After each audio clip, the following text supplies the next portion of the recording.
It was a night of unnerving peace. The time was 0:15 hours. June 6, 1944. Inside the heavily fortified concrete bunker WN62, perched high above Omaha Beach, Jared Henrich so meticulously cleaned the barrel of his MG-42 machine gun. The scent of gun oil and fresh cement permeated the small chamber. So clutched a letter in his pocket, the promise from his girlfriend in Metzingen that she would wait for him until the victorious end of the war. The invasion will be their grave. We will throw them back into the sea within hours, so had written just 3 days earlier. That confidence was bolstered by the inspection of Field Marshal Erwin Rommel himself. The Desert Fox had nodded with satisfaction upon looking through its gun aperture and studying the interlocking fields of fire that commanded the beach. When they come, Rommel had declared, this beach will be their cemetery. Through the embrasure, Sol could see nothing but peaceful darkness over the channel. The night was calm, almost serene. He did not know that, in just 12 hours, he would be found weeping uncontrollably, surrounded by 13,500 empty shell casings, his gun barrel warped from heat, watching an invasion force so vast that his mind would simply refuse to process the reality his eyes were seeing. 6-2 was part of the Atlantic Wall, the pride of the Third Reich.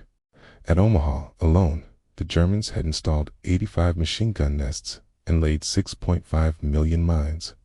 It was an impregnable defensive work. Tactical paralysis, the first major mistake, was not made by the sentries, but by the meteorologists. Walter Stube had guaranteed that the bad weather would hold, leading many senior officers to abandon their posts. Rommel had left for Germany to celebrate his wife's birthday.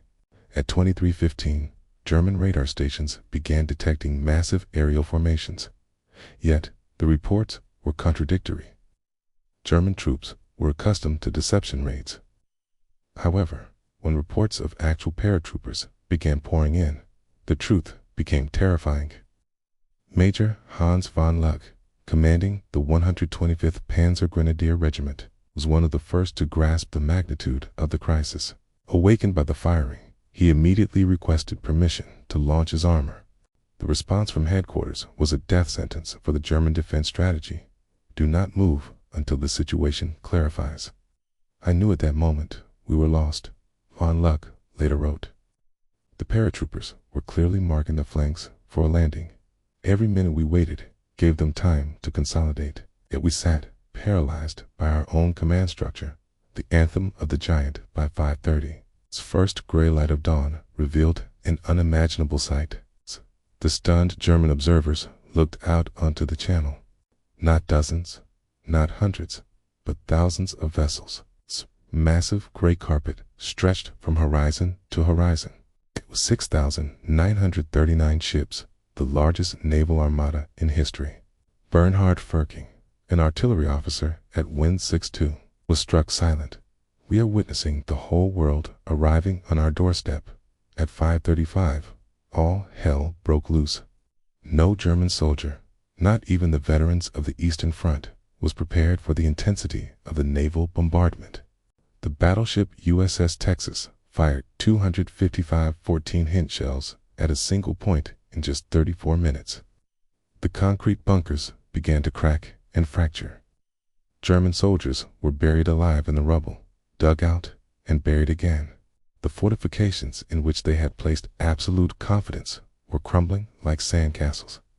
The German aerial counterattack was a tragic joke of destiny. Major Joseph Priller received orders to attack the invasion fleet with his entire force. His war diary entry recorded, "What entire force? Have 2 planes." The Luftwaffe mustered only 319 sorties on D-Day, against 14,674 Allied sorties. Priller's 2 planes, which strafed Sword Beach once before fleeing, became a symbol of German impotence. The price of courage. At 6:30, the first assault waves hit the beaches. Despite the fierce shelling, the German defenders held their positions. Heinrich so opened fire at 6:35, his MG-42 firing at a rate of 1,200 rounds per minute. exacted a cold, lethal toll on Omaha Beach, but so and his comrades began experiencing material shock. Their bravery and tenacity were meaningless against overwhelming and relentless force. No matter how many Americans fell, more appeared. Every destroyed landing craft was instantly replaced. By midday, the German positions began reporting critical ammunition shortages. The defense plans had calculated for 3 days of fighting, but supplies were exhausted within hours of the battle. German artillery was rationed to 4 shells per gun per day by the afternoon, while American destroyers offshore freely rained hundreds of shells on 2 single targets.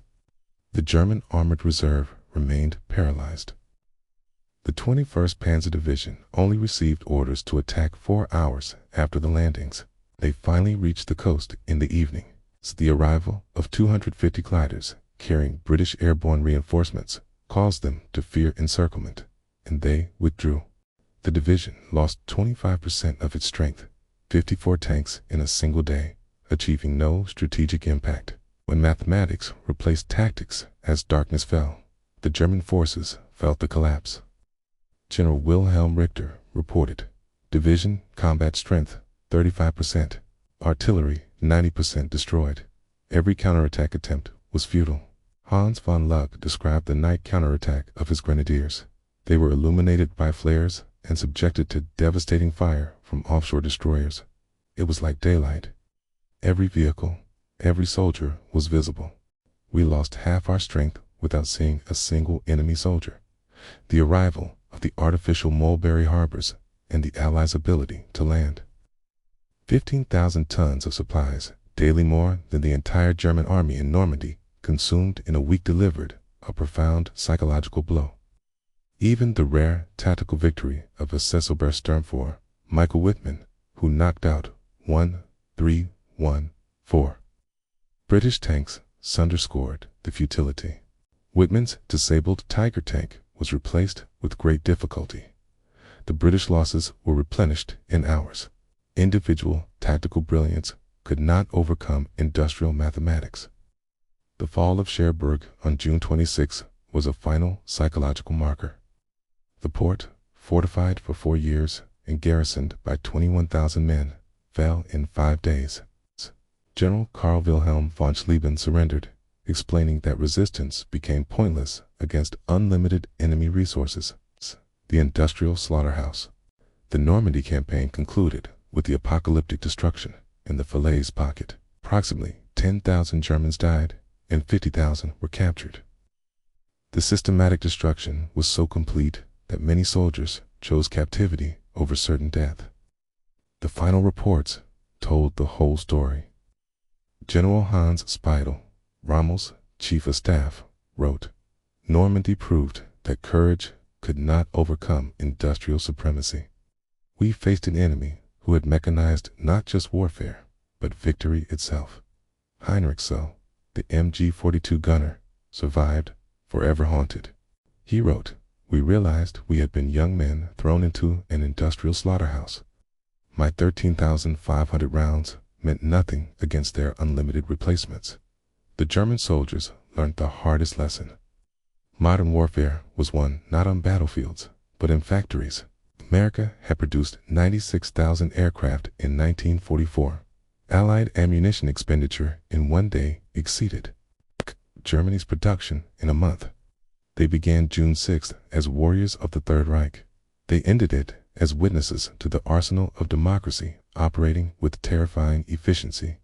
Their defeat was not just military, but a total collapse of ideology and psychology. They fired until their barrels melted, fought until their ammunition ran out, and watched as the Allies simply brought more of everything. Their courage was rendered irrelevant by the mathematics of industrial war. The invasion they had promised to throw back into the sea had instead swept them away, crushing the last illusions of German victory.